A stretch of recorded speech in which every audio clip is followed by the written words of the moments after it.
नमस्कार मित्रांनो, मी तुकाराम सुरनर, सुरनर जी-आर आणि योजना या यूट्यूब चॅनलमध्ये आपल्या सर्वांचं स्वागत आहे. आजच्या व्हिडिओमध्ये एक अत्यंत महत्त्वाची माहिती पाहणार आहोत, ती म्हणजे पीक कर्ज.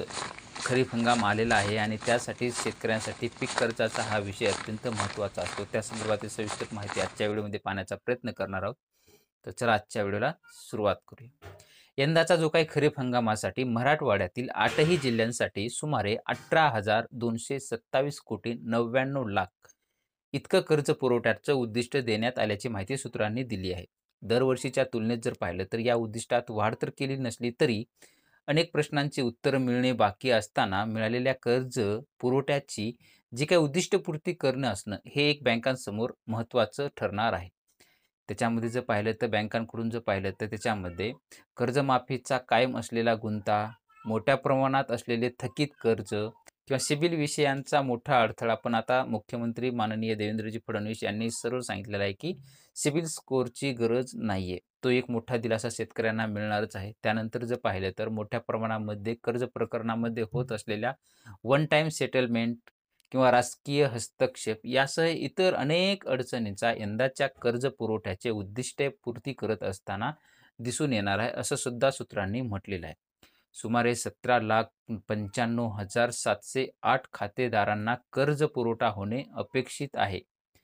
त्यामध्ये माहितीनुसार जर पाहिलं तर लातूरमध्ये 3,16,805 खातेदारांना, तर नांदेडमध्ये 2,86,224 खातेदारांना, बीडमध्ये जर पाहिलं तर 2,03,435 खातेदारांना आणि छत्रपती संभाजीनगरमध्ये 2,30,012 खातेदारांना आणि धाराशिवमधील जर 1,64,673 खातेदारांना, परभणीमधील 2,35,958 खातेदार, तर जालनामधील 1,63,032 खातेदार एवढी आहेत आणि हिंगोली जिल्ह्यातील 1,95,669 खातेदारांना कर्ज पुरवठा होणे अपेक्षित असल्याची माहिती सूत्रांनी दिलेली आहे.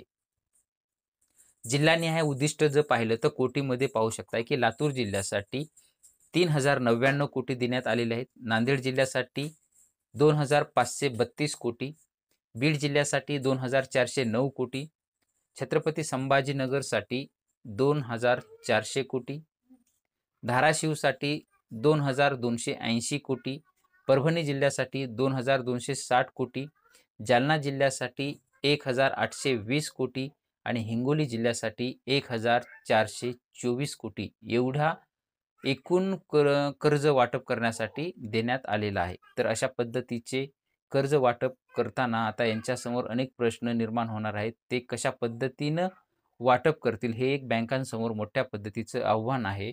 अशा पद्धतीचं एक छोटंसं अपडेट होतं, ते आपण आपल्या चॅनलच्या माध्यमातून देण्याचा प्रयत्न केलेला आहे.